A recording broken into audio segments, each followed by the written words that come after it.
अस्सलाम वालेकुम my dear student. उम्मीद करता हूँ कि आप सब ठीक होंगे और जहाँ भी होंगे खुश ही होंगे। तो आज हम पढ़ने जा रहे हैं वो है हमारा न्यूमेरिकल से मैंने आपसे कहा था जब हम जब लेक्चर 03 कर रहे थे जिसमें हम रेट कांस्टेंट को पढ़ चुके हैं और इससे पहले हम लेक्चर 02 में हम सॉरी लेक्चर 04 में हम रेट कांस्टेंट को पढ़ चुके हैं और लेक्चर 03 में हम रेट लॉ को पढ़ चुके हैं। तो रेट लॉ और रेट कांस्टेंट और कुछ ऑर्डर ऑफ रिएक्शन के बारे में भी हमने आपसे पढ़ा था। उनके बारे में मैंने आपसे कहा था कि हम कुछ न्यूमेरिकल्स करेंगे क्योंकि ये न्यूमेरिकल्स जो है ये एग्जाम पॉइंट ऑफ व्यू से काफ़ी ज़्यादा इंपॉर्टेंट है। तो इनमें आज हम 3 न्यूमेरिकल्स करेंगे और कुछ पॉइंट्स हम आपको बताएंगे। इससे इंपॉर्टेंट पॉइंट्स जो कि ऑर्डर ऑफ रिएक्शन और रेट लॉ एक्सप्रेशंस के से रिलेटेड है और ये काफ़ी इंपॉर्टेंट है आपके एमडी के एमसीक्यूज के लिहाज से। तो शुरुआत करते हैं हम इस खूबसूरत से क्वेश्चन के साथ जो हमारा क्वेश्चन नंबर 1 है। आप लोगों को ये क्वेश्चन काफ़ी लेंथी नज़र आएगा, हाँ बिल्कुल लेंथी है, लेकिन जब आप इसको सॉल्व करने की कोशिश करेंगे तो ये काफ़ी आसान है और काफ़ी आपको शॉर्ट लगेगा। तो क्वेश्चन क्या है हमारे पास है, एक रिएक्शन दिया गया है A + B gives us a product C। अब वो कहता है कि रेट ऑफ रिएक्शन जो है, मैंने आपसे कहा था कि रेट ऑफ रिएक्शन हम आर और आर से भी रिप्रेजेंट करते हैं, कैपिटल आर से भी रिप्रेजेंट करते हैं और याद रखें कि हम इसको स्मॉल आर से भी रिप्रेजेंट कर सकते हैं। So rate of reaction of this reaction with respect to the concentration of A is 3 moles per litre second inverse. कि अगर आप कंसंट्रेशन ऑफ ए के साथ रेट ऑफ रिएक्शन की कंपैरिजन करेंगे तो rate of reaction concentration of A के साथ किस तरह रिलेटेड है, 3 moles per litre second inverse. यानी आप ए की कंसंट्रेशन को डबल करते तो ये क्या हो जाता है, 8 टाइम्स बढ़ जाता है रेट ऑफ रिएक्शन। इसी तरह दूसरा वो उन्होंने कहा कि रेट ऑफ रिएक्शन जो है with respect to the concentration of B is -2 moles per litre second inverse. ये डेटा इन्होंने दिया है आपको। अब वो पूछता है नंबर 1 क्वेश्चन वो ये करता है कि राइट रेट लॉ एक्सप्रेशन। इस रिएक्शन के लिए आप रेट लॉ की एक्सप्रेशन लिख दें। फिर जब आप रेट लॉ एक्सप्रेशन लिखेंगे तो वहां से आपको ऑर्डर ऑफ रिएक्शन मिल जाएगा और वो भी यही पूछता है कि find the order of a reaction. तीसरे नंबर पर वो क्वेश्चन क्या करता है कि what will happen to the rate of a reaction. हमारे रेट ऑफ रिएक्शन को क्या हो जाएगा, number 1 if the concentration of A is tripled.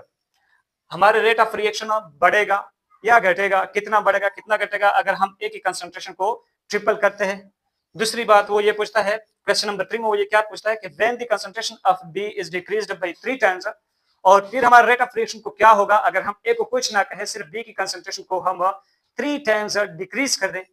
तीसरा क्वेश्चन वो ये करता है कि कुछ भी आप ना करें, आप क्या करें, when the concentration of both A and B is tripled. जब हम बी और ए दोनों की कंसंट्रेशन को ट्रिपल करते हैं तो फिर हमारे रेट ऑफ रिएक्शन को क्या होगा। चौथा क्वेश्चन वो ये करता है कि when the volume of container increased 2 times. जब हम जिस कंटेनर में ये रिएक्शन हो रहा है उस कंटेनर की वॉल्यूम को जब हम 2 टाइम्स इंक्रीज करते हैं तो हमारे रेट ऑफ रिएक्शन को क्या होगा। यही उनके क्वेश्चन है। तो अब हम शुरुआत करते हैं हमारे इस क्वेश्चन को सॉर्ट आउट करने में। तो जरा देख ले मेरे पास लेट्स सपोज हम सॉल्यूशन यहाँ पर लिखते हैं। सॉल्यूशन क्या हो जाएगा इसका, पहले हम अपने लिए एक इनिशियल रेट एक्सप्रेशन लिखते हैं। लेट्स सपोज हमारे पास इनिशियल रेट जो था वो क्या था, rate of reaction is equal to के इंटू ए की पावर एक्स इंटू बी की पावर वाई और ये हमारा इक्वेशन नंबर 1 बन गया। यानी ये मैंने जनरली इस रिएक्शन के लिए अपना जनरल एक रेट एक्सप्रेशन लिख दिया। ये हम लिख सकते हैं किसी भी रिएक्शन के लिए जिसमें ए और बी मौजूद हो, उन सब के लिए आप ये वाला रेट एक्सप्रेशन खुद से लिख सकते हैं, लेकिन ये एक्सपेरिमेंटली नहीं है। अब उन्होंने कुछ एक्सपेरिमेंट किया है, वो कहता है कि रेट ऑफ रिएक्शन कितना होता है हमारे पास ए की कंसंट्रेशन की टर्म्स में हमारा रेट ऑफ रिएक्शन जो है वो 3 मोल्स पर लीटर है। यानी यहाँ पर वो ये कहता है कि rate of reaction is directly proportional to A की पावर 3। क्लियर है, इसका मतलब ये है। और फिर वो कहता है कि rate of reaction in terms of concentration of B is -2। तो इसका मतलब है कि रेट ऑफ रिएक्शन जो है वो डायरेक्टली प्रोपोर्शनल से बी की पावर -2 के साथ। अब आप क्या करेंगे, यहाँ पर प्रोपोर्शनलिटी का साइन आप खत्म करेंगे तो रेट ऑफ रिएक्शन जो है वो बराबर हो जाएगा के इंटू ए की पावर 3 इंटू बी की पावर -2। क्लियर है, तो ये यहाँ पर हो गई हमारे पास x की वैल्यू 3 और y की वैल्यू हमारे पास क्या आ गई -2 और ये हो गया हमारा इक्वेशन नंबर 2। अब जरा देख ले, यहाँ से हमें मिल गया इस रिएक्शन के लिए जिसके लिए एक्सपेरिमेंटल वैल्यूज ये थी, ये उसके लिए हमारे पास रेट लॉ एक्सप्रेशन मिल गया। सो this is the answer of your first question. Right the rate law expression for this reaction if you have this data. अगर आपके पास ये डेटा मौजूद है तो इस डेटा के मुताबिक आपके लिए इस रिएक्शन के लिए रेट लॉ एक्सप्रेशन ये बन गई। अब वो दूसरा क्वेश्चन क्या करता है कि फाइंड ऑर्डर ऑफ रिएक्शन, और ऑर्डर ऑफ रिएक्शन मैंने आपसे कहा था कि आप इस पावर्स को जमा करेंगे जो रेट लॉ एक्सप्रेशन में कंसंट्रेशन टर्म्स के ऊपर जो पावर्स होते हैं, जो एक्सपोनेंट्स होते हैं, उसको जमा करते हैं, तो वहां से जो चीज बनता है वो इस रिएक्शन का ऑर्डर होता है। तो जरा देख ले 3 + -2 से क्या आएगा, आई थिंक 1 आता है। सो दिस इज यानी यहाँ पर ऑर्डर ऑफ रिएक्शन आपके पास क्या है, 1 है। तो इसका मतलब ये कि this reaction is of first order of reaction, first order reaction. ये हमारे पास कौन सा रिएक्शन है, first order reaction. So this is the answer of question number 2। तीसरा क्वेश्चन क्या है, what will happen to the rate of reaction if number 1 sorry where the concentration of A is triple. तो rate of reaction को क्या होगा अगर हमारे ए की कंसंट्रेशन को हम क्या करते हैं, ट्रिपल करते हैं। तो जरा देख लेते हैं हम इसको। यहां पर हम लिखते हैं कि आर जो है हमारे पास यानी यहां पर मैं पहले लिखता हूं कि हम अब क्या करने वाले हैं, इस रेट लॉ एक्सप्रेशन को लिखने वाले हैं when number 1 when the concentration of A is triple. जब हमारे पास ए की कंसंट्रेशन क्या हो जाए, ट्रिपल हो जाए, तो हम इस रेट लॉ एक्सप्रेशन को किस तरह लिखते हैं और यहाँ से हमारा रेट ऑफ रिएक्शन को क्या हो जाएगा। तो जरा देख ले, मैं लिखता हूँ कि आर हमारे पास बराबर हो जाएगा आर हमारे पास बराबर हो जाएगा के इनटू, यहाँ पर मैं एक को कितनी बार लेता हूँ 3, क्योंकि हमने कहा है कि हमारे पास ए की कंसंट्रेशन 3 टाइम्स बढ़ जाए, और यहाँ ऊपर इसके ऊपर है हमारे पास 3। बी की कंसंट्रेशन को इन्होंने कुछ भी नहीं कहा है, और बी की कंसंट्रेशन हमारे पास सॉरी इसके ऊपर जो पावर है वो हमारे पास कितने है, -2। तो ये हो गया हमारे पास इक्वेशन नंबर 3। अब आपने क्या करना है, यहाँ से रेट ऑफ रिएक्शन को आपने किस तरह निकालना है। यहाँ से रेट ऑफ रिएक्शन हम इस तरह निकालते हैं कि अब ये नया एक rate of reaction rate of expression बन चुकी है, लेकिन यहाँ से हमें रेट ऑफ रिएक्शन को हम देखते हैं कि हमारा रेट ऑफ रिएक्शन को क्या हुआ, इंक्रीज हुआ, डिक्रीज हुआ, कितना इंक्रीज हुआ है, कितना डिक्रीज हुआ, और वो किस तरह हम मालूम करेंगे कि इस इक्वेशन को यानी इक्वेशन नंबर 3 को हम इक्वेशन नंबर 2 से क्या करते हैं, डिवाइड करते हैं। क्लियर है। तो मैं क्या करता हूँ, इसको मिटाता हूँ। क्वेश्चन नंबर 3 जो है वो हमारा सॉरी क्वेश्चन नंबर 3 जो है हमारे पास क्या है, आर इज इक्वल टू के टू 3 ए की पावर 3 बी की पावर -2 डिवाइडेड बाय आर।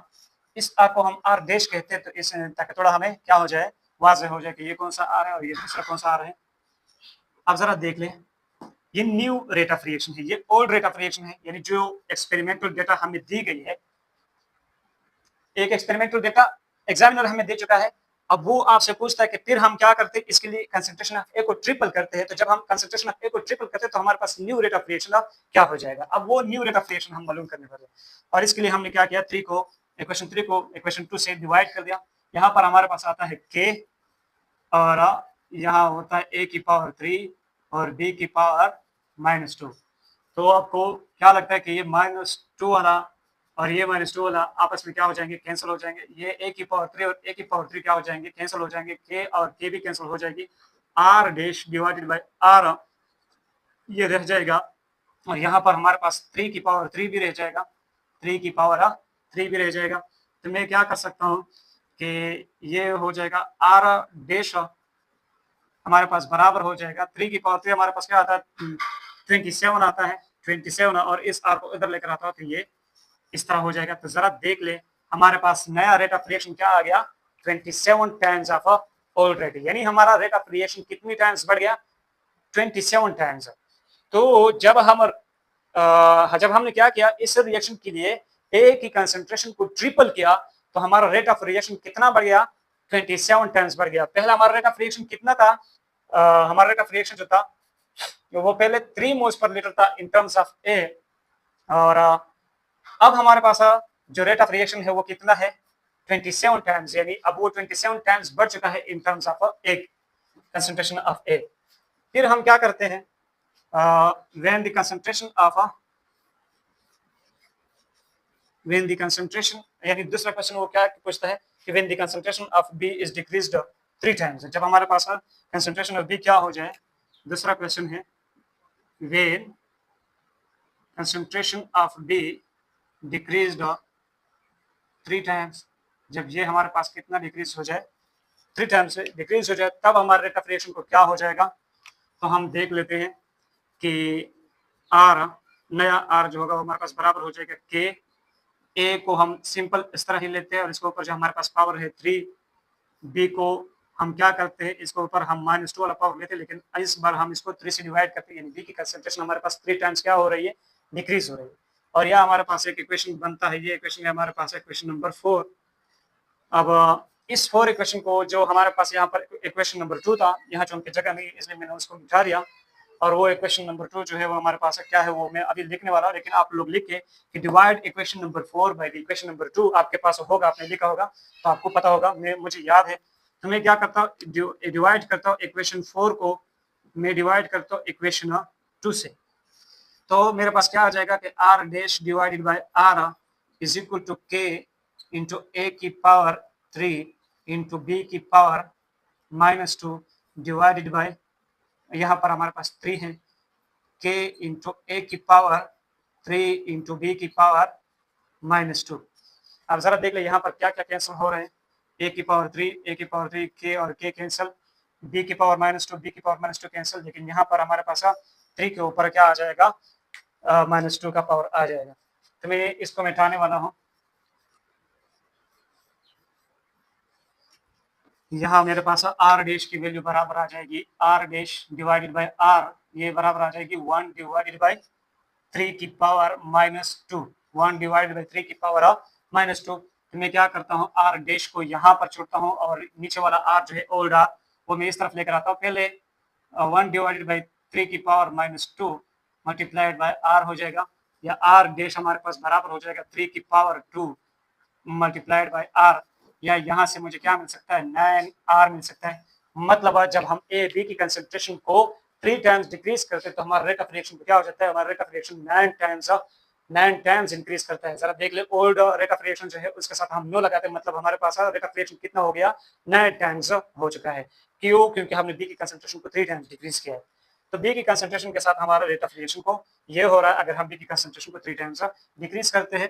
अब तीसरा क्वेश्चन क्या है, तीसरा क्वेश्चन है when the concentration of both A and B is triple, जब हम दोनों की कंसंट्रेशन को ट्रिपल करते हैं, when the concentration of A and the concentration of B is increased triple, या ट्रिपल टाइम इंक्रीज करते हैं, इसको हम क्या करते हैं इंक्रीज करते हैं 3 टाइम्स इंक्रीज करते हैं। तो जब हम ए की कंसंट्रेशन और बी की कंसंट्रेशन दोनों को 3 टाइम्स इंक्रीज करते हैं तो हमारा रेट ऑफ रिएक्शन को क्या हो जाएगा, तो आप लोग लिख सकते हैं कि हमारे पास जो रेट ऑफ रिएक्शन होगा वो हमारे पास है के इंटू ए की पावर 3 इंटू बी की पावर -2। पहले आपने सिंपल सा वो रेट एक्सप्रेशन लिखना है, फिर यहाँ पर ए की कंसंट्रेशन को हमने कितना इंक्रीज किया है 3 टाइम्स, बी की कंसंट्रेशन को भी हमने कितना इंक्रीज किया है 3 टाइम्स, और ये हमारे पास बन गया इक्वेशन नंबर 5। अब आप क्या करेंगे, इक्वेशन नंबर 5 को फिर से इक्वेशन नंबर 2 से डिवाइड करेंगे। वो इक्वेशन नंबर 1 जो लिखा था आई थिंक वो हमने बस ऐसे ही लिखा है क्योंकि उसकी हमें कुछ हेल्प नहीं मिल रही है, तो मैंने इसलिए लिखा था कि शायद हमें कुछ हेल्प मिल जाए। तो आप क्या कर सकते हैं, इस तरह भी कर सकते हैं, तो इक्वेशन 2 को आप इक्वेशन 1 कह दे और जो इक्वेशन 3 था उसको आप इक्वेशन 2 कह दे, इक्वेशन 4 को इक्वेशन 3 और इस इक्वेशन को आप इक्वेशन 4 कह दे। तो यहाँ मैं चूंकि लिख चुका हूँ तो मैं क्या करूंगा, इक्वेशन नंबर 5 को डिवाइड करूंगा इक्वेशन नंबर 2 से जो कि आपके पास ऑलरेडी मौजूद है। तो हम इक्वेशन नंबर 5 को डिवाइड करते इक्वेशन नंबर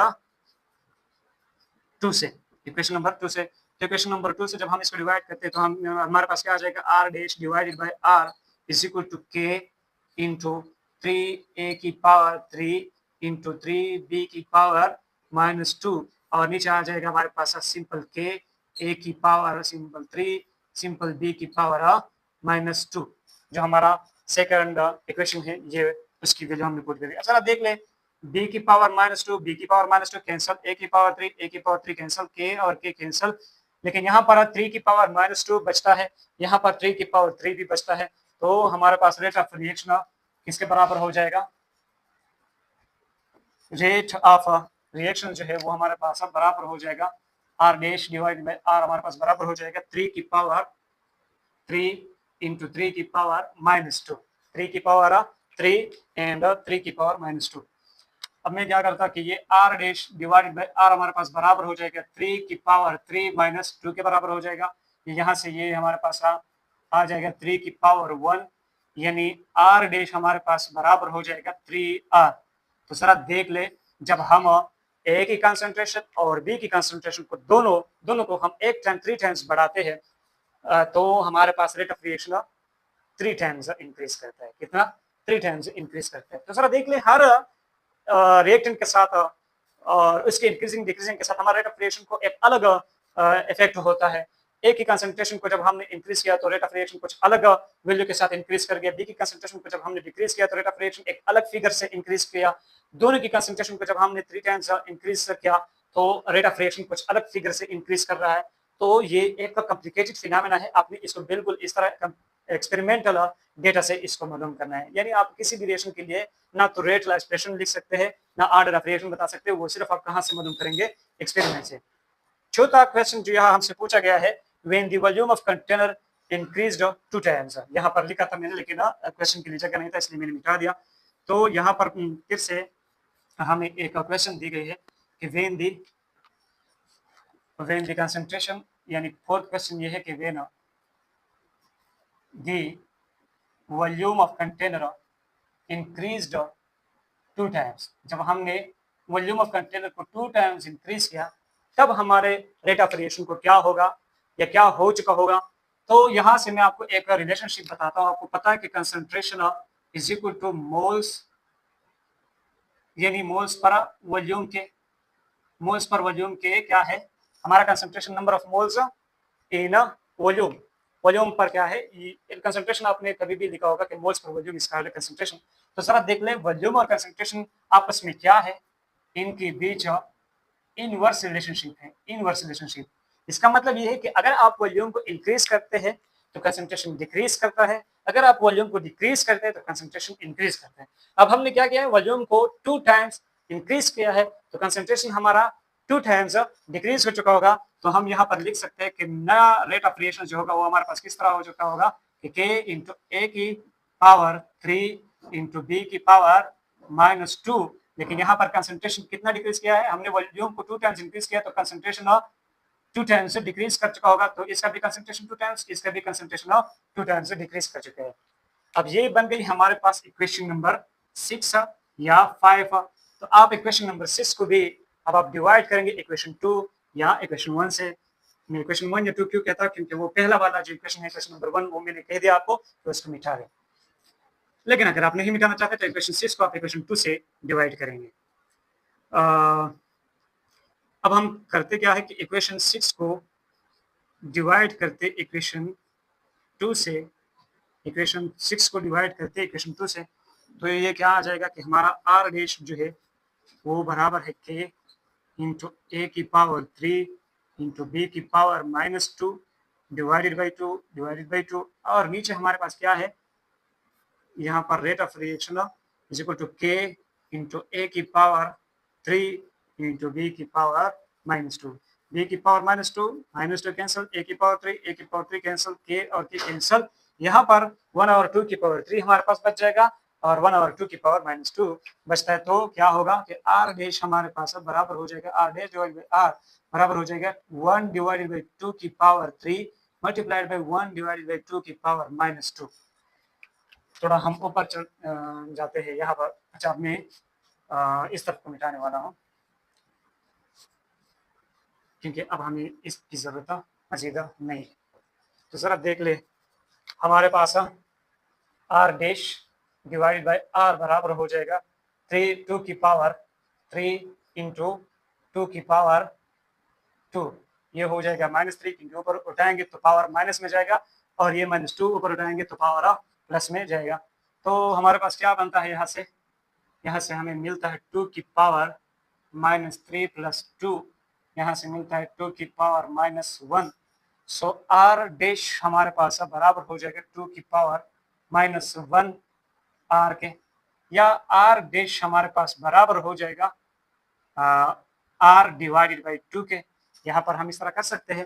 तो इसका मतलब ये है कि जब हमने कंसंट्रेशन वॉल्यूम की वॉल्यूम को हमने 2 टाइम्स बढ़ा दिया तो हमारा रेट ऑफ रिएक्शन क्या हुआ, 2 टाइम्स डिक्रीज कर गया, हमारा रेट ऑफ रिएक्शन क्या हुआ, हाफ हो गया। जब हमने वॉल्यूम ऑफ कंटेनर को 2 टाइम्स इंक्रीज किया तो हमारा रेट ऑफ रिएक्शन जो है वो क्या हो गया, हाफ हुआ। तो ये हो गया हमारा क्वेश्चन नंबर 1। थोड़ा लेंथी था, अगर आपको थोड़ा सा कंफ्यूजन है तो आप क्या करें, थोड़ा फिर से इस वीडियो को रिपीट करें तो आपको समझ में आ जाएगा। बिल्कुल अब पहले शुरुआत में आपको ऐसा लगता है कि ये बहुत ही कुछ अजीब सी बातें हो रही है, लेकिन जब आपको जितनी बार आप इसको रिपीट करेंगे तो आपको एक्सपीरियंस हो जाएगा, आपके समझ में आ जाएगी। हम क्वेश्चन नंबर 2 के लिखते हैं, तो तब तक हम वीडियो को थोड़ा स्टॉप करते हैं क्योंकि टाइम पे लगता है, इसको भी साफ करते हैं और क्वेश्चन को भी लिखते हैं। तो ये हो गए हमारे पास क्वेश्चन नंबर 2। क्वेश्चन नंबर 2 में क्या है कि आपके पास ए और b 2 moles of a plus 3 moles of b react कर रहे हैं, हमें 4 मोल्स ऑफ सी दे रहे हैं। वो कहता है कि when the concentration of A is doubled तो रेट ऑफ रिएक्शन हमारे पास 4 टाइम्स इंक्रीज करता है। When the concentration of A and B is doubled so rate of reaction हमारे पास 16 टाइम्स इंक्रीज करता है। तो पहला क्वेश्चन वो ये कहता है कि right the rate expression for this reaction. Second question ये है कि फाइंड ऑर्डर ऑफ रिएक्शन। यहाँ पर मैं गलती कर चुका, इसको फर्स्ट लिखा, इसको सेकंड लिखा हूँ। तो ये फर्स्ट इसलिए क्योंकि हम पहले रेट एक्सप्रेशन को मालूम करते हैं और फिर जब हमें रेट एक्सप्रेशन की पता चलती है फिर हम ऑर्डर ऑफ रिएक्शन को भी फाइंड आउट कर सकते हैं। तो चलो शुरुआत करते हैं हम इस रिएक्शन का रेट एक्सप्रेशन लिखने का शुरुआत करते हैं कि वो हम किस तरह लिख सकते हैं। तो सोल्यूशन लिखते हैं और सोल्यूशन में क्या है कि पहले हम एक general initial rate of reaction लिखते हैं और इनिशियल हमारे पास क्या होगा कि हमारे पास जो आर होगा वो आर हमारे पास बराबर है के इंटू ए की पावर एक्स इंटू बी की पावर वाई, और ये हो गई हमारे पास इक्वेशन नंबर 1। अब मैं क्या कहता हूं कि when the concentration of A is doubled, when the concentration of A is doubled, rate of reaction increased 4 times। कितना इंक्रीज कर गया, 4 टाइम्स। तो हमारे पास 4R बराबर हो जाएगा K इंटू ए की पावर एक्स इंटू बी की पावर वाई। जरा देख लीजिए रेट ऑफ रिएक्शन 4 टाइम्स क्यों इंक्रीज कर चुका है, क्योंकि हमने ए की कंसंट्रेशन को डबल किया है। तो यह हम क्या लिखेंगे, 2 लिखेंगे। क्लियर है, ये हो गई हमारे पास इक्वेशन नंबर 2। अब हम देखते हैं कि यहाँ हमें x या y की वैल्यू अगर मिल जाए, क्योंकि हमने रेट एक्सप्रेशन को लिखना है, यहाँ x और y को हमने मिटाना है और इसकी वैल्यू हमने लिखनी है ताकि हमें रेट एक्सप्रेशन भी मिल जाए और फिर वहां से हमें ऑर्डर ऑफ रिएक्शन भी मिल जाए।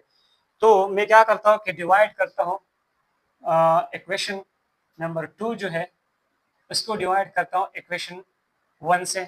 इक्वेशन 2 को हम डिवाइड करते इक्वेशन 1 से, तो क्या हो जाएगा कि 4r डिवाइडेड बाय r बराबर हो जाएगा k इंटू 2a की पावर x इंटू b की power y divided by k into a की पावर x इंटू b की पावर y। तो जरा देख ले यहाँ से मुझे क्या मिल सकता है कि बी वाई और बी वाई कैंसल, ए एक्स और ए एक्स कैंसल, के और के कैंसल, 2 की पावर x बचता है, यहाँ r और r भी कैंसल। तो 4 इज इक्वल टू 2 की पावर x। यहाँ से मैं ये लिख सकता हूँ कि 2 की पावर 2 इज इक्वल टू 2 की पावर x। तो अगर जरा देख ले बेस सेम है तो और भी क्या हो जाएगी, सेम हो जाएगी। तो यहाँ से मैं लिख सकता हूँ कि x इज इक्वल टू 2। तो ये हो गए हमारे पास x की वैल्यू, हमें यहाँ x की वैल्यू मिल गई। तो फिर हमें y की वैल्यू भी मिल जाए तो हम इस रिएक्शन के लिए रेट ला एक्सप्रेशन लिख सकते हैं इस डेटा के मुताबिक। इन्होंने ये नहीं कहा है कि आप जनरल रेट ला एक्सप्रेशन लिख दे, वो कहता है कि आप इस डेटा का इस्तेमाल करके तब इसके लिए एक रेट ला एक्सप्रेशन बनाए और फिर वहां से इस रिएक्शन के लिए ऑर्डर ऑफ रिएक्शन भी बताए। तो हमने x की वैल्यू मालूम की। अब मैं क्या करने वाला हूँ कि दूसरा हमें क्या कहा है कि when the concentration of A and b, दोनों को हमने जब डबल किया, when the concentration of A and b both is doubled, दोनों को हमने क्या किया, डबल किया, तो फिर हमारा रेट ऑफ रिएक्शन जो है वो क्या कर गया, 16 टाइम्स इंक्रीज कर गया। कितना इंक्रीज कर गया, 16 टाइम्स इंक्रीज कर गया। यानी रेट ऑफ रिएक्शन जो है वो हमारे पास क्या हुआ, 16r हुआ, और यहाँ हम वो सिंपल k लिखेंगे, फिर a की पावर x लिखेंगे और फिर b की पावर y लिखेंगे। अब जरा देख ले हमारे पास रेट ऑफ रिएक्शन 16 टाइम्स क्यों इंक्रीज कर गया, क्योंकि हमने ए की कंसंट्रेशन को भी 2 टाइम्स यानी डबल किया है और बी की कंसंट्रेशन को भी 2 टाइम्स यानी डबल किया है। तो ये हो गई हमारे पास इक्वेशन नंबर 3। अब आप क्या करेंगे, डिवाइड करेंगे इक्वेशन 3 को, आप डिवाइड कर दे इक्वेशन 1 से, तो आपके पास वैल्यू मिल जाएगी। क्या मिल जाएगी जरा देख लो यहाँ पर। ये क्या करता हूँ, 16r divided by r is equal to k into 2a की पावर x इंटू 2b की power y divided by k into a की पावर x इंटू b की पावर y। तो ये b की पावर y कैंसल, a की power x cancel, k और k cancel, यहाँ पर सिर्फ हमारे पास 2 की पावर x बच जाएगा और 2 की पावर y बच जाता है, बाकी सारी चीजें खत्म हो गई है। तो यहाँ से मैं क्या लिख सकता हूँ, अगर मैं इसको मिटा दूं, आपने नहीं लिखा तो थोड़ा वीडियो को पीछे लेकर जाए, तो वहां से फिर इन चीजों को नोट करें। तो हमारे पास 16r जो है डिवाइडेड बाय r। अच्छा, यहाँ से मैं r और r को भी कैंसिल करता हूँ तो मेरे पास सिर्फ 16 ही रह जाता है। 16 इज इक्वल टू 2 की पावर x इंटू 2 की पावर y हो जाएगा। 16 हमारे पास किसके बराबर हो जाएगा, 2 की पावर x इंटू 2 की पावर y। ये y जो है ये सिर्फ b पर तो नहीं है, 2 पर भी है। x जो है सिर्फ a पर तो नहीं है, 2 पर तो है, b है, तो a तो नीचे भी है, इसलिए x और a को कैंसिल किया, b नीचे भी है, तो इसलिए b की पावर y और b की पावर y को कैंसिल किया। लेकिन 2 की पावर x नीचे 2 नहीं है कि हम 2 के साथ इस 2 को कैंसिल करें, नीचे भी इसके साथ भी 2 नहीं है कि हम इसके साथ ऊपर वाले 2 को कैंसिल करें, तो ये बचता है। तो मेरे पास 16 बराबर हो जाएगा 2 की पावर x प्लस y। इसको मैं इस तरह लिख सकता कि 2 की पावर 4 लिखता हूँ, 2 की पावर 4 लिखते हैं, 2 multiplied by 2 is equal to 4, 4 multiplied by 2 is equal to 8, 8 multiplied by 2 is equal to 16। So 2 की पावर 14 हमारे पास, 2 की पावर 4 हमारे पास बराबर हो जाएगा 2 की power x plus y। Base equal है तो पावर भी क्या हो जाएगा, इक्वल हो जाएगा। So x plus y is equal to 4। अब आपको पता है कि x की वैल्यू आपके पास क्या आ गई थी, यहाँ पर अब मैंने शायद मिटा दिया है, लेकिन यहाँ पर वो क्या आ गई थी यार, मैं भूल चुका हूँ। x की वैल्यू क्या आ गई थी, सॉरी, हम इसको जरा देख ले। अब आपको पता है लेकिन मुझे अब नहीं पता कि मैं यहाँ पर लगा सकूँ। तो 4r को हमने इससे डिवाइड किया तो r बराबर हो गया 2 की पावर x के, तो 2 की पावर, हाँ, x की वैल्यू हमारे पास 2 थी, x की वैल्यू हमारे पास क्या थी, 2 थी। आपको तो पता है लेकिन मुझे भूल चुका था, यहाँ से फिर से मालूम किया। अब जरा देख ले, x की वैल्यू हमारे पास 2 है, तो यहाँ हम लगा सकते हैं 2 plus y is equal to 4, या y is equal to 4 minus 2 it is equal to 2। तो हमारे पास y की वैल्यू भी क्या आ गई, 2। अब हम क्या कर सकते हैं, इस जनरल इक्वेशन में हम x और y की वैल्यू क्या करते हैं, पुट करते हैं, x और y की वैल्यू क्या करते हैं, पुट करते हैं, तो हमारे पास रेट एक्सप्रेशन भी मिल जाएगा और ऑर्डर ऑफ रिएक्शन भी मिल जाएगा। जरा देख ले, r is equal to k into A की पावर x की वैल्यू हमारे पास है 2 इंटू बी की पावर y की वैल्यू है हमारे पास 2। सो ये हो गई हमारे पास इस रिएक्शन के लिए जब हम इस डेटा को इस्तेमाल करते हैं, यानी इन्होंने हमें ये रिएक्शन दिया था, फिर इन्होंने कहा कि जब हमने ए की कंसंट्रेशन को डबल किया तो rate of reaction 4 times increase हो रहा था। जब हमने ए और बी दोनों की कंसंट्रेशन को डबल किया तो हमारे पास rate of reaction 16 times increase कर रहा था। अब जरा देख ले, तो वो कहता है कि अब इसका रेटला एक्सप्रेशन आप जरा लिख दे, तो हमने ये मुख्तलिफ डेटा को इस्तेमाल करके हमने रेटला एक्सप्रेशन भी लिख दिया। दूसरा वो क्वेश्चन कहता है कि फाइंड ऑर्डर ऑफ रिएक्शन, तो ऑर्डर ऑफ रिएक्शन आप क्या करते हैं, सिंपली इसको जमा करें, तो n जो है वो आपके पास 2 plus 2 is equal to 4। So this is the fourth order of reaction. ये हमारे पास कौन सा ऑर्डर ऑफ रिएक्शन है, फोर्थ ऑर्डर ऑफ रिएक्शन। ये हो गई आपके पास क्वेश्चन नंबर 2 की सोल्यूशन। अब मैं क्या करता हूँ, वीडियो को पास करता हूँ ताकि टाइम थोड़ा कम कंज्यूम हो जाए। अच्छा, तो ये है हमारे पास क्वेश्चन नंबर 3 जिसमें हमारे पास ए और बी प्लस सी रिएक्ट करके प्रोडक्ट्स बनाते हैं, और इसके लिए इन्होंने कुछ डेटा हमें दी है। क्या डेटा दी है कि when the volume of container is doubled, जब हमारे पास कंटेनर का वॉल्यूम जो है उसको हम डबल करते हैं तो रेट ऑफ रिएक्शन डिक्रीज करता है 4 टाइम्स। जब हम ए की कंसंट्रेशन को डबल करते हैं और बी की कंसंट्रेशन को हाफ करते हैं तो रेट ऑफ रिएक्शन इंक्रीज करता है 64 टाइम्स। और जब हम सी की कंसंट्रेशन को क्या करते हैं, 4 टाइम्स इंक्रीज करते हैं तो रेट ऑफ रिएक्शन 16 टाइम्स क्या करता है, इंक्रीज करता है। तो अब वो क्वेश्चन क्या करता है, क्वेश्चन करता है हमसे, यहाँ तो मैंने क्वेश्चन नोट नहीं किया है तो मैं जरा क्वेश्चन को देख लो, सॉरी थोड़ा टाइम आपके लिए मैंने आपसे टाइम लिया है। यहाँ हमसे क्वेश्चन क्या किया गया है, मैं जरा इसको चेक कर लेता हूँ।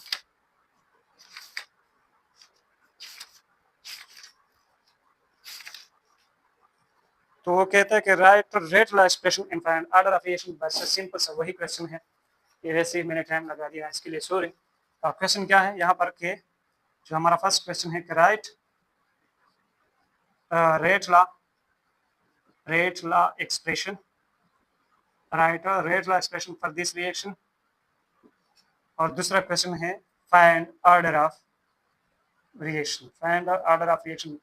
तो ये ऑर्डर ऑफ रिएक्शन और रेट लॉ एक्सप्रेशन आपस में काफी ज्यादा लिंक करते हैं, इसलिए हर जगह ये दो क्वेश्चन ही आपको ज्यादातर मिलेंगे। तो इसका सॉल्यूशन देखते हैं हमारे पास। When the volume of container is a double, तो आपको पता है कि जब हम अच्छा पहले सिंपल सा जनरल वो एक हम रेट लॉ एक्सप्रेशन लिखते हैं और वो जनरल रेट लॉ एक्सप्रेशन हमारे पास क्या हो जाएगी कि आर हमारे पास बराबर हो जाएगा के इंटू ए की पावर एक्स बी की पावर वाई एंड सी की पावर जेड लिखते हैं। ये हमारे पास इक्वेशन 1 हो गया और ये हमारे पास जनरल रेट लॉ एक्सप्रेशन है इस रिएक्शन के लिए। ये सही होता है, आप हर किसी के लिए ये जनरल रेट लॉ एक्सप्रेशन लिख सकते हैं। अब वो कहता है कि when the volume of container is double the rate of reaction decreased 4 times. When the volume of container is double, when पहला वो क्या कहता है, when the volume of container is double, जब ये डबल होता है तो रेट ऑफ रिएक्शन डिक्रीज करता है 4 टाइम्स। कितना डिक्रीज करता है? 4 टाइम्स डिक्रीज करता है। Rate of reaction decrease 4 times. तो हम किस तरह लिख सकते हैं यहाँ पर रेट ऑफ एक्सप्रेशन को कि आर को लिखेंगे और आर को डिक्रीज करेंगे बाय 4 और ये हमारे पास हो जाएगा के इंटू ए की पावर एक्स बी की पावर वाई सी की पावर जेड। हमारे पास रेट ऑफ रिएक्शन 4 टाइम्स क्यों डिक्रीज हो रहा है? जब हमारे पास वॉल्यूम ऑफ कंटेनर डबल हो रहा है। तो अगर वॉल्यूम ऑफ कंटेनर डबल हो रहा है तो कंसंट्रेशन क्या हो जाएगा? 2 टाइम्स डिक्रीज हो जाएगा, क्योंकि मैंने अभी आपसे आपको कहा कि कंसंट्रेशन और वॉल्यूम जो है वो आपस में क्या है, आप इनवर्सली रिलेटेड है। तो यहाँ हम क्या लिखेंगे, इसको भी 2 से डिवाइड करेंगे, इसको भी 2 से डिवाइड करेंगे, इसको भी 2 से, क्योंकि वॉल्यूम 2 टाइम्स इंक्रीज कर रहा है तो कंसंट्रेशन 2 टाइम्स डिक्रीज करेगा। तो वॉल्यूम ऑफ कंटेनर को डबल करने का मतलब है कि हमने जब इन सब की कंसंट्रेशन को 2 टाइम्स डिक्रीज किया तो हमारे पास रेट ऑफ रिएक्शन 4 टाइम्स क्या हो रहा है? डिक्रीज हो रहा है। तो ये हो गई हमारे पास इक्वेशन नंबर 2। अब जरा देख ले दूसरा वो क्या कहता है कि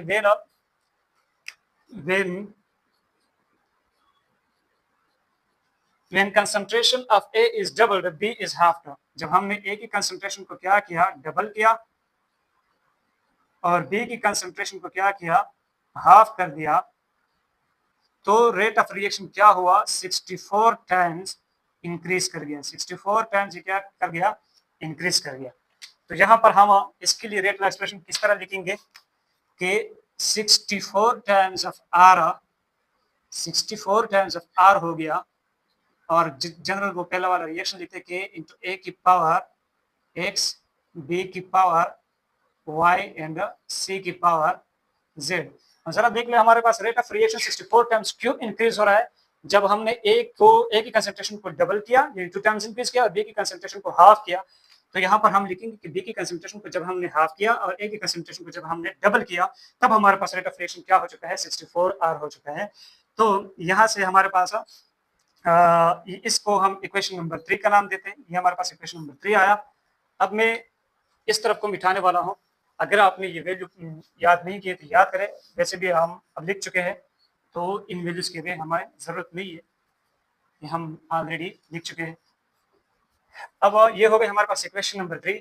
फिर अब वो तीसरी बात क्या करता है कि जब हमने कंसंट्रेशन का फर्स्ट सी को, जब हमने कंसंट्रेशन ऑफ सी को क्या किया? 4 टाइम्स इंक्रीज किया, 4 टाइम्स इंक्रीज किया, तो हमारा रेट ऑफ रिएक्शन जो है वो कितना इंक्रीज कर गया? 16 टाइम्स इंक्रीज कर गया। कितना? 16 टाइम्स इंक्रीज कर गया। तो यहाँ इसके लिए हम रेट ऑफ रिएक्शन को किस तरह लिख सकते हैं? सॉरी, रेट एक्सप्रेशन को किस तरह लिख सकते हैं कि 16R इज इक्वल टू के इंटू ए की पावर एक्स बी की पावर वाई एंड सी की पावर जेड। लेकिन ये हमारा रेट ऑफ रिएक्शन 16 टाइम्स क्यों इंक्रीज कर रहा है? कि जब हमने सी की कंसंट्रेशन को 4 टाइम्स इंक्रीज किया है, यानी यहाँ पर कुछ भी नहीं किया है, ए और बी को कुछ नहीं किया है, सिर्फ सी को 4 टाइम्स इंक्रीज किया है। तो ये हो गई हमारे पास इक्वेशन नंबर 4। ये हो गए हमारे पास इक्वेशन नंबर 4। अब मैं यहाँ पर सारे ये जो जितने भी क्वेश्चन है, क्वेश्चन नंबर 1 है राइट और रेट एक्सप्रेशन एंड दूसरा फाइंड ऑर्डर ऑफ रिएक्शन। तो यहाँ पहले हम क्या करते हैं रेट लॉ एक्सप्रेशन को हम इस तरह लिखेंगे कि जब हमें x की वैल्यू भी मालूम हो जाए, y की वैल्यू भी मालूम हो जाए और z की वैल्यू भी मालूम हो जाए, तब हम इस रिएक्शन के लिए रेट लॉ एक्सप्रेशन भी लिख सकते हैं और इस रिएक्शन के लिए हम ऑर्डर ऑफ रिएक्शन भी लिख सकते हैं। तो हम क्या कर सकते हैं जरा देख ले। यहां से मैं क्या कर दूं, अगर मैं इक्वेशन 1 को इक्वेशन 2 से मल्टीप्लाइड कर दो तो मुझे x, y और z तीनों की वैल्यू मालूम हो सकती है। x plus y plus z की वैल्यू हमें मालूम हो सकती है। किस तरह जरा देख ले। तो ये मैं पहला क्या करता हूं कि इसका रिएक्शन क्या हो जाएगा कि डिवाइड इक्वेशन 1 बाय 2। इक्वेशन 1 को मैं 2 से डिवाइड करता हूं। इक्वेशन 1 क्या है मेरे पास, r is equal to k into a की पावर x, b की पावर y, c की पावर z डिवाइडेड बाय ये क्या है r डिवाइडेड बाय 4 है, r डिवाइडेड बाय 4 और यहाँ पर क्या हो जाएगा k इंटू a की पावर x इंटू b की पावर y इंटू c की पावर z और सबके नीचे क्या है 2 भी लिखा है। अब जरा देख लें, ये k और k कैंसिल, a की पावर x कैंसिल, b की पावर y कैंसिल, c की पावर z कैंसिल। यहाँ हमारे पास क्या बचता है 1 डिवाइडेड बाय 2 की पावर x, 1 डिवाइडेड बाय 2 की पावर y, 1 डिवाइडेड बाय 2 की पावर z और यहाँ हमारे पास क्या है r डिवाइडेड बाय 4 बचता है। तो मैं इसको इस तरह भी लिख सकता कि r divided by r multiplied by 4 की पावर -1। तो ये r और r कैंसिल हो जाएगा। तो यहाँ पर हमारे पास सिर्फ क्या है 1 डिवाइडेड बाय 4 की पावर -1 है। तो ये मेरे पास क्या हो जाता है, अच्छा पहले मैं इसको भी लिख दो, यहाँ मुझसे मेरे पास क्या बचता है 1 डिवाइडेड बाय 2 की power x multiplied by 1 divided by 1 into 2 की power y, 1 divided by 1 divided by 2 की पावर z। तो यहाँ ये 4 मैं ऊपर उठाऊंगा तो ये क्या हो जाएगा 4, ये सिर्फ किसके बराबर हो जाएगा 4। और जरा देख ले, ये मैं ऊपर उठाता हूँ तो 2 की पावर -x हो जाएगा, इससे भी ऊपर उठाऊंगा तो 2 की पावर x हो जाएगा, मल्टीप्लाइड बाय ये 2 की पावर y हो जाएगा, मल्टीप्लाइड बाय 2 की पावर z। तो ये हो गई हमारे पास ये इस क्वेश्चन का हमने इतना इसको सिंप्लीफाई किया। अब जरा देख लें, मैं क्या कर लेता हूँ कि ये 4 जो है इसको मैं 2 की पावर 2 लिख सकता हूँ, 2 की पावर 2। तो यहाँ पर बेस सबका क्या है कॉमन है, तो पावर को हम क्या करते हैं ऐड करते हैं। सो 2 की power x plus y plus z, यानी अब जरा देख ले बेस इक्वल है तो पावर भी क्या हो जाएगी इक्वल हो जाएगी। So x plus y plus z is equal to 2। तो ये याद रखें कि आपके पास x plus y plus z की वैल्यू किसके बराबर आ गई 2 के बराबर आ गई। तो मैं क्या कर लेता हूँ, इसको मैं जरा यहाँ पर लिखता हूँ, यहाँ पर कि x plus y plus z जो है वो हमारे पास 2 के बराबर है।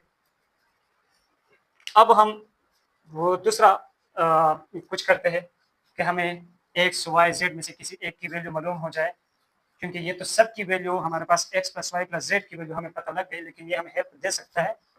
अब मैं क्या करता हूँ कि अगर मैं इक्वेशन 3 को मैंने मिटा तो नहीं दिया है, नहीं, ये मेरे पास इक्वेशन 3 है।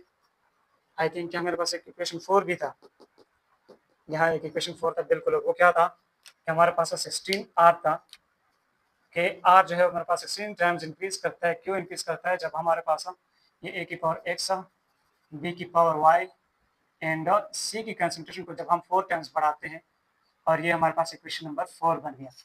इसको हम नहीं मिटाते क्योंकि इसको तो हमने इस्तेमाल करना है x y z की वैल्यू मालूम करने के लिए। अब जरा देख ले मैं क्या कर दूं, अगर इक्वेशन 3 को इक्वेशन 1 से डिवाइड कर दो, अगर इक्वेशन 3 को इक्वेशन 1 से डिवाइड कर दो तो जरा देख ले a की पावर x खत्म हो जाएगी, b की पावर y खत्म हो जाएगी, c की पावर z और c की पावर z ये तो कंप्लीटली खत्म हो जाएगी। लेकिन यहाँ पर जरा देख ले 2 की पावर -1/2 की पावर y बचती है, यानी 2 की पावर -y बचती है, और यहाँ 2 की पावर x बचती है। सो आई थिंक मुझे क्या मिलता है x - y की वैल्यू मिलती है। तो x - y की वैल्यू हमें मिल जाए तो यहाँ से भी हमें कुछ हेल्प मिल सकता है अगर हम आगे देख लें। और वो किस तरह मिल सकता है, तो मैं क्या करता हूँ पहले, या मैं फिलहाल ऐसा करता हूँ कि इसको नहीं मालूम करता। अगर मैं इक्वेशन 4 को इक्वेशन 4 को इक्वेशन 1 से डिवाइड कर दो, जरा देख ले। इक्वेशन 4 को इक्वेशन 1 से डिवाइड कर दो तो के ए की पावर एक्स बी की पावर वाई, के ए की पावर एक्स बी की पावर वाई, तो मुकम्मल खत्म हो जाएंगे। यहाँ सी की पावर जेड और सी की पावर जेड भी खत्म हो जाएगा, सिर्फ 4 की पावर जेड बच जाएगी। तो आई थिंक यहाँ मुझे जेड की वैल्यू प्योर मिल सकती है। तो मैं क्या करूंगा कि डिवाइड करूंगा, divide equation 4 by equation 1। Equation 4 को इक्वेशन 1 से डिवाइड कर दूंगा तो जरा देख ले, 16r is equal to k into a की पावर x into b की पावर y into c की पावर z। आगे हमारे पास 4 है, नीचे हमारे पास r हो जाएगा और इसकी वैल्यू है हमारे पास k into a की पावर x into b की पावर y into c की पावर z। c की पावर z, c की पावर z कैंसल, b की पावर y, b की पावर y, a की पावर x, a की पावर x के और कैंसल, r और r कैंसल, तो 16 हो गया हमारे पास 4 की पावर z। अब ये 4 की पावर z है तो 16 से मैं क्या बना सकता हूँ, 4 की पावर 2 लगा सकता हूँ। 4 मल्टीप्लाइड बाई 4 किसके बराबर हो जाएगा, 16 के। तो 4 इज इक्वल टू 4 की पावर 2 इज इक्वल टू 4 की पावर z। बेस इक्वल है तो पावर भी क्या हो जाएगा, इक्वल हो जाएगा। तो z की वैल्यू मेरे पास किसके बराबर आ गई, z की वैल्यू हो गई हमारे पास 2 के। तो यहाँ पर मैं लिख सकता हूँ कि z जो है वो हमारे पास 2 के बराबर आ गई। अब z की वैल्यू तो हमें पता लग गई, अब x की वैल्यू और y की वैल्यू हम मालूम करते हैं। वो किस तरह मालूम करते हैं, जरा देख लें, इसको मिटा दूं। इस बार मैं क्या करता हूं कि अब मैं इक्वेशन 3 को इक्वेशन 1 से डिवाइड करता हूं। इक्वेशन 3 जो है ये वाला, इसको इस इक्वेशन से डिवाइड करता हूं। इक्वेशन 3 को divide equation 3 by equation 1। Equation 3 को इक्वेशन 1 से डिवाइड करते हैं तो मैं सिंपल लिखता हूं, जरा देख ले। आप लोग ने अगर अब तक ये सीखा होगा तो मैं लिख सकता कि 64, जरा देख ले, इसके साथ ये वाला r कैंसिल हो जाएगा तो 64 सिंपल लिखता हूँ। k और k कैंसिल हो जाएगी, ये a की पावर x कैंसिल हो जाएगा, सिर्फ 2 की पावर x बच जाएगा, सिर्फ 2 की पावर x बच जाएगा। जरा देख ले, क्योंकि ये ऊपर है, इक्वेशन 3 ऊपर है, इक्वेशन 1 नीचे है, तो 2 की पावर x बच जाएगा और a की पावर x और इसके नीचे a की पावर x कैंसिल हो जाएगी। b की पावर y, b की y कैंसिल हो जाएगी, लेकिन ये 1 डिवाइड बाई 2 की पावर y बच जाएगा, 1 डिवाइड बाई 2 की पावर y बच जाएगा और c की पावर z मुकम्मल खत्म हो जाएगी। तो मेरे पास 64 बराबर हो जाएगा 2 की पावर x इंटू 2 की पावर माइनस y। सो 64 हमारे पास बराबर हो जाएगा 2 की पावर x माइनस y। अब मैं क्या कर सकता हूँ, इसको अगर 2 की पावर 6 लिख दो तो जरा देख ले, 2 की power 2 multiplied by 2 is equal to 4, 4 multiplied by 2 is equal to 8, 8 multiplied by 2 is equal to 16, 16 multiplied by 2 is equal to 32, 32 multiplied by 2 is equal to 64।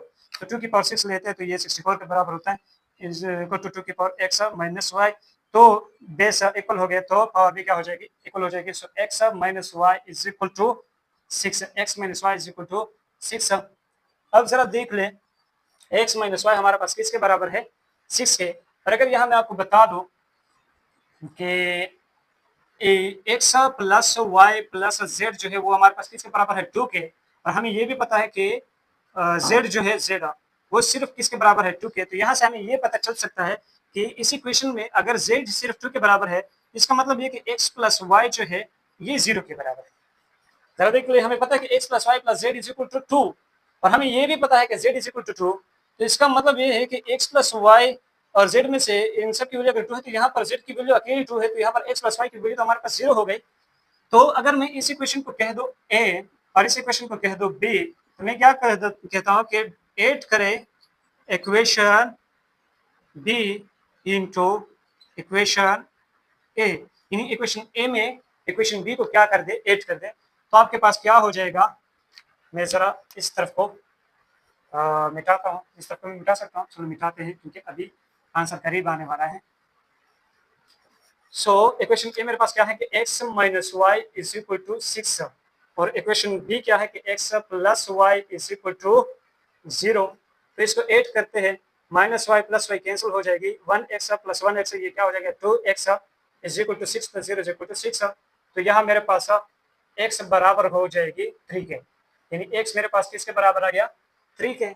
अब जरा देख लें, x की वैल्यू आपके पास 3 के बराबर आ गई। अब आपको पता है कि x माइनस वाई जो है, x माइनस वाई जो है वो आपके पास बराबर है 6 के। तो यहाँ पर मैं क्या लिख सकता हूँ कि y को मैं लिख सकता हूँ कि y हमारे पास बराबर हो जाएगी x माइनस 6 के, x माइनस 6 के बराबर हो जाएगी। जरा देख ले, y को मैं इधर लेकर आता हूँ, 6 को इधर लेकर आता हूँ, तो क्या हो जाएगा, y is equal to x minus 6 हो जाएगा। अब आपको पता है कि x की वैल्यू हमारे पास क्या है, 3 है, तो y is equal to 3 minus 6 is equal to minus 3, यानी हमारे पास y की वैल्यू क्या आ गई, -3। तो जरा देख ले, y की वैल्यू हो गई हमारे पास -3, x की वैल्यू हो गई हमारे पास 3, यहाँ से x की वैल्यू भी मालूम हो गई और y की वैल्यू भी मालूम हो गई, z की वैल्यू भी मालूम हो चुकी है। तो इस तरह अब आप क्या कर सकते हैं, जो आपके पास फर्स्ट जनरल रिएक्शन आपने लिखा था वो अब आप लिख सकते हैं। आप इसको किस तरह लिखेंगे, जनरल रिएक्शन जो आपने लिखा था वो पहले आप लिख दें कि रेट ऑफ रिएक्शन जो है वो आपके पास बराबर है के इंटू ए की पावर एक्स इंटू बी की पावर वाई इंटू सी की पावर जेड। तो यहाँ पर आप वैल्यू पुट करेंगे, आर इज इक्वल टू के इंटू ए की पावर एक्स की वैल्यू 3 है, बी की पावर वाई की वैल्यू -3 है, सी की पावर जेड की वैल्यू है 2। तो जरा देख ले, ये हो गई आपके पास इस रिएक्शन के लिए रेट लॉ एक्सप्रेशन। ये इस रिएक्शन के लिए रेट लॉ एक्सप्रेशन है। जब आपको क्या हो जाए, जब आपकी वो जो मैंने कहा था, यानी पहले आपके पास क्या हो चुका था, दूसरे नंबर पर ये हो चुका था, तीसरे नंबर पर वो जो हो चुका था, जो आपके लिए मैंने लिखा है। तो जब ये चीजें हो जाएंगे आपके इस रिएक्शन को, तो आप इस रिएक्शन के लिए रेट लॉ एक्सप्रेशन कुछ इस तरह लिख सकते हैं। और यहाँ से दूसरा क्वेश्चन क्या है कि find order of reaction. Order of reaction आप देख ले, पावर को प्लस करें तो +3 - 3 इज इक्वल टू 0, सिर्फ 2 बचता है। सो इस रिएक्शन के लिए जो एम है वो आपके पास बराबर है 2, यानी this is second order of a reaction, this is second order of a reaction. तो उम्मीद करता हूँ कि ये न्यूमेरिकल्स आपको पसंद आए होंगे। तो इंशाल्लाह इसके बाद हम रेट लॉ एक्सप्रेशन और ऑर्डर ऑफ रिएक्शन के बारे में कुछ इंपॉर्टेंट पॉइंट्स आपको बताएंगे। तो मिलते हैं उस क्लास में, तब तक के लिए अल्लाह हाफिज़।